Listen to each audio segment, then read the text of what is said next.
మీరు ఈ మూడు కాలములు ఎందుకుడను ప్రాతः సంధ్య, మధ్యాహ్న సంధ్య, సాయం సంధ్య ఈ మూడు కాలములు ఎందుకుడను గాయత్రి మంత్రమును స్మరిస్తూ ఉంటున్నారంటే మీ యొక్క దివ్యత్వం అనేటువంటిది జగత్తంతా వ్యాపించిపోతుంది. जब आप गायत्री मंत्र का पाठ प्रातः संध्या, मध्याह्न संध्या और सायं संध्या को करते हैं तो आपकी दिव्यता जगत में व्याप्त होती సర్వ है। మతముల సారం కూడాను గాయత్రియే. गायत्री सभी धर्मों का सार है, సర్వ గమ్యముల యొక్క మూలము గాయత్రియే. सभी लक्ष्यों का स्रोत गायत्री है। అలాంటి గాయత్రి తత్వాన్ని మనం చక్కగా ఉచ్చరించాలి. हमें इस गायत्री मंत्र का जाप ठीक से करना चाहिए। కనుకనే గాయత్రి మంత్రం అనేటువంటిది సామాన్యమైనటువంటి ఉపనయనం వారికి మాత్రమే బోధించడమని బోధిస్తున్నారు. కాదు కాదు. हमें लगता है कि गायत्री जाप सामान्य व्यक्ति नहीं कर सकते हैं, यह गलत धारणा है। సర్వ మానవులకు కూడా దీని యొక్క అధికారం ఉంటుంది. सभी मानवों को गायत्री जाप करने का अधिकार है। సర్వ లింగములకు కూడా దీని అధికారం ఉంటుంది. सभी रंग रूप जाति के मानव गायत्री मंत्र का जाप कर सकते हैं। కనుక దీనికి ఒకరికి ఉన్నది ఒకరికి లేదు అని భేదం పెట్టుకోకూడదు. गायत्री जाप करने में आप कोई भेदभाव नहीं कर सकते। ఏదో ప్రాచీన కాలం నుండి కూడాను కొన్ని దురభ్యాసముల చేత మన యొక్క పద్ధతులంతా మనం మర్చిపోతున్నాం. प्राचीन काल की कुछ गलत प्रथाओं के कारण यह भेदभाव उत्पन्न हुआ। భగవంతుడు ఈ శరీరాన్ని ఇచ్చిందే దేనికోసం? ईश्वर ने यह शरीर क्यों दिया है, ఇందులోనే మనకు చక్కగా కనిపిస్తుంది. అది हम स्वयं देख सकते हैं। మనం ఈ శరీరంతో మంచి పనులు చేయాలి. हमें मानव शरीर से सद्कर्म करना चाहिए। Be good, do good. अच्छा बनो, अच्छा करो, మనం మంచి పనులు చేయాలి. हमें अच्छे कर्म करना चाहिए। అందుకోసం హస్తములు ఇచ్చాడు. इसी कारण ईश्वर ने हाथ दिए ఈ हैं। దేహం కూడా మంచి శ్వాసను మనం తీసుకోవాలి. इस देह में हम प्राणवायु भीतर लेते हैं। అది ఏ గాలిని మనం ఆనందించకపోతాం. यही गायत्री मंत्र हमें सिखाती है। తీసుకునే సమయం లోపల हम वायु में उपस्थित పవిత్రమైనటువంటి ప్రాణ సమానమైనటువంటి యొక్క గాలిని మనం తీసుకోవాలి. जीवन सिद्धांत भीतर लेते हैं। మన నుండి వచ్చేటువంటి చెడ్డ గాలిని మనం వదిలిపెట్టాలి. सदोष वायु हम शरीर से निष्कासित कर देते हैं। కనుకనే మనం ఈనాడు తీసుకోవాల్సింది ఎంత కూడాను वह जो हम भीतर लेते हैं, మనం పవిత్రమైన గాలిని, हम पवित्र वायु भीतर लेते हैं। వదలవలసినది అపవిత్రమైన దానిని. हम अपवित्र वायु निष्कासित कर देते हैं। మనం తీసుకునే సమయంలో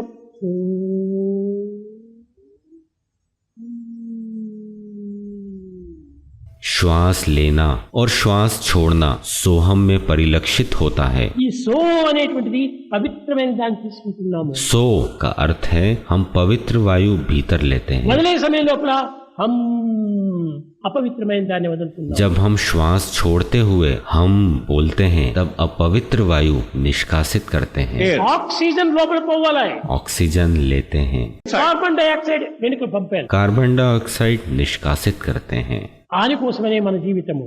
అప్పుడే ఈ దేహం హెల్తీగా ఉంటుంది. यह हमारी जीवन प्रक्रिया है, तभी शरीर स्वस्थ रहेगा। మంచి రుచికరమైనటువంటి ఫలములు పదార్థములు భుజించాలి. हम स्वादिष्ट फल और भोजन ही ग्रहण करते చెడ్డ हैं పదార్థములు విసర్జించాలి. और बुरे पदार्थ निष्कासित कर देते हैं। ఈ భగవంతుడు సృష్టి అంటే ఇంత నియమాన్ని నియమించాడు. यही ईश्वर की सृष्टि संरचना का ఆ नियम నియమాన్ని है। మాత్రము ఎవరు గుర్తించడానికి ప్రయత్నించారు. हम इस नियम को पूर्ण रूप से आत्मसात नहीं कर पा रहे हैं। ఓ మానవుడా, నీవు పవిత్రమైన దాన్ని తీసుకో, ओ मानव, केवल पवित्र भीतर ले, పవిత్రమైన దాన్ని విసర్జించు. अपवित्र विसर्जित कर, మంచిని తీసుకో, अच्छे तत्व भीतर ले, చెడుని విసర్జించు. दुष्टता बाहर करो, మంచిని చూడు, చెడ్డని చూడవద్దు. अच्छा देखो, दूसरों में बुराई न देखो। ఈ విధంగానే కూడా భగవంతుడు అందించినటువంటి దాన్ని మనం మర్చిపోతున్నాం. हम ईश्वर के इस जीवन नियम को भूल रहे पिल्लारा। हैं। विद्यार्थियों, సీ నో ఈవిల్, बुराई मत देखो, సీ వాట్ ఈస్ గుడ్. सिर्फ अच्छाई देखो। హియర్ నో ఈవిల్, बुरा मत सुनो, హియర్ వాట్ ఈస్ గుడ్. अच्छा सुनो। इसीलिए कहा जाता है सहनाववतु ఈ సహనం सहनो అనేటువంటి भुनक्तु। మానవుని యందు అత్యవసరమైనటువంటిది. मानव में धैर्य और सहनशीलता अत्यधिक आवश्यक है। గాయత్రి దేవతా స్వరూపము गायत्री ऐसी देवी स्वरूपा है సర్వుల యొక్క హృదయ స్థానం నందే ఉంటున్నది. जो प्रत्येक मानव हृदय में स्थापित है। ఈమెకు 5 ముఖములు ఉంటున్నవి. उनके 5 चेहरे हैं। ఎందుకు 5 ఫేసులు ये ఉన్నాయి? 5 चेहरे क्या మీరు हैं? చూసి ఉంటారు. आपने देखे होंगे। మధ్యలో మాత్రం బ్లూ కలర్ ఫేస్ ఉంటుంది. मध्य में नीले रंग का चेहरा है। కారణం ఏమిటి? क्या कारण है? అందులో 5 ముఖములు ఉంటున్నాయి. गायत्री के 5 चेहरे हैं। భూర్భువస్సువః, ఈ మూడు చేరి एक चेहरा भूर्भुवः स्वः है। తత్ రెండవది, तत् दूसरा चेहरा, సవితుర్వరేణ్యం మూడవది, सवितुर्वरेण्यम तीसरा चेहरा, భర్గో దేవస్య ధీమహి నాలుగవది, भर्गो देवस्य धीमहि चौथा, ధియో యోనో ప్రచోదయాత్ ఐదవది. धियो यो न प्रचोदयात् पांचवा चेहरा है। కాబట్టి ఈ మంత్రములకు 5 భాగములుగా విభజించి मंत्र 5 भागों में विभाजित గాయత్రి है। పంచముఖి స్వరూపిణి అని वे చెప్పి कहते हैं कि गायत्री पंचमुखी है। అనగా इसका अर्थ 4 లోకములు కూడా చుట్టడమే కాకుండా ఊర్ధ్వలోకములు కూడా చూచేటువంటిది ఈ గాయత్రి అని. गायत्री सिर्फ 3 में नहीं है, ऊर्ध्वलोक में भी है।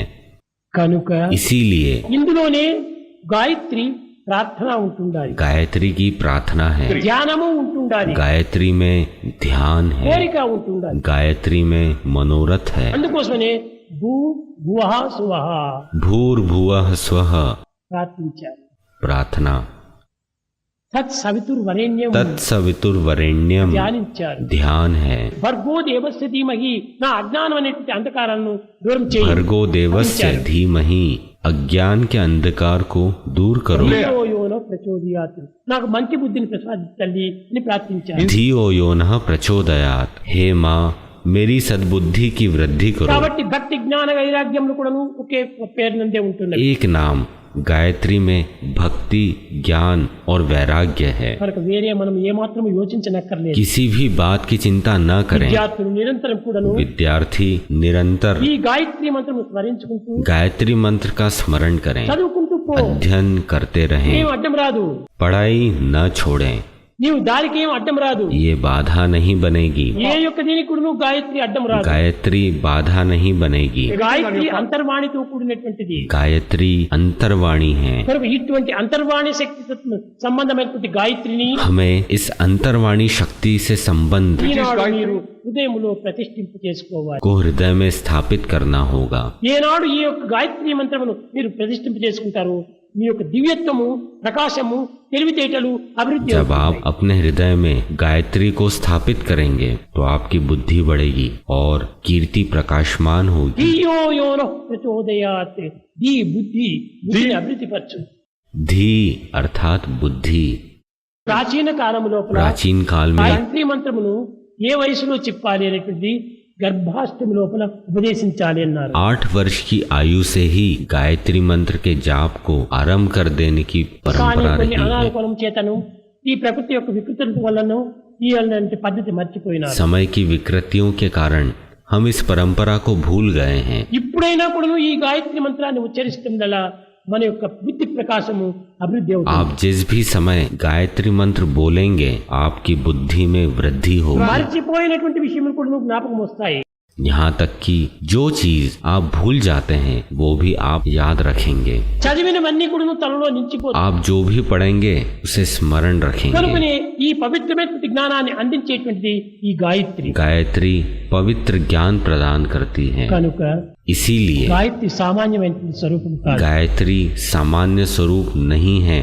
సత్యవంతుడు మరణించినటువంటి వాడిని जब सत्यवान की मृत्यु हुई, ఈ సత్యము చేతనే అతన్ని తిరిగి తప్పించు. सत्य के बल पे सावित्री ने उसे पुनः प्राप्त कर కనుక लिया। సత్య ధర్మ శాంతి ప్రేమలంతా కూడాను గాయత్రి మంత్రం యొక్క స్వరూపం యొక్క లక్షణాలే. सत्य धर्म शांति प्रेम अहिंसा गायत्री के विभिन्न అదే स्वरूप हैं। పంచముఖి సత్య ధర్మ శాంతి ప్రేమ అహింస. गायत्री पंचमुखी है जिसके 5 चेहरे सत्य धर्म शांति प्रेम और अहिंसा కనుకని है। ఇలాంటి పవిత్రమైనటువంటి యొక్క తత్వాన్ని నిరంతరము మనం హృదయంలో ఉంచుకోవాలి. हमें ऐसे स्वरूप को हृदय में निरंतर स्थापित रखना चाहिए। ఎవరికి మనం అపకారం చేయకూడదు, हमें कभी किसी का भी अहित नहीं करना चाहिए। ఎవరికి మనం కీడు చేయకూడదు, हमें किसी को चोट नहीं पहुंचानी चाहिए। ఎవరిపైన చెడ్డ తలంచకూడదు, हमें किसी के भी विषय में बुरा नहीं सोचना चाहिए। మంచిది తల. हमेशा अच्छा सोचें। దీనిని పురస్కరించుకొని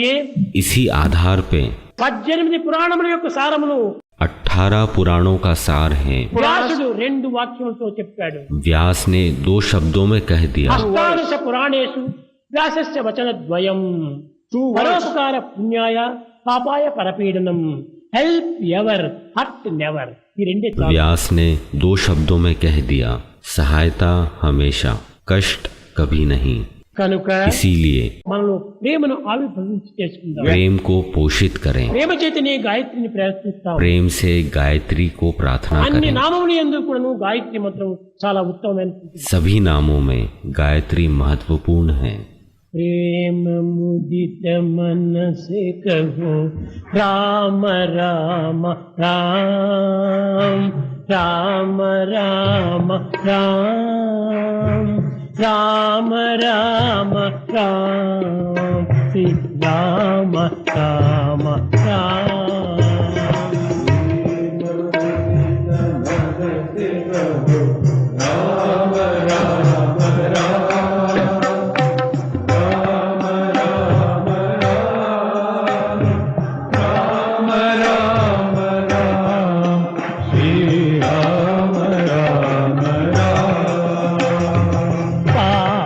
कटे दुख मिटे लेत राम नाम।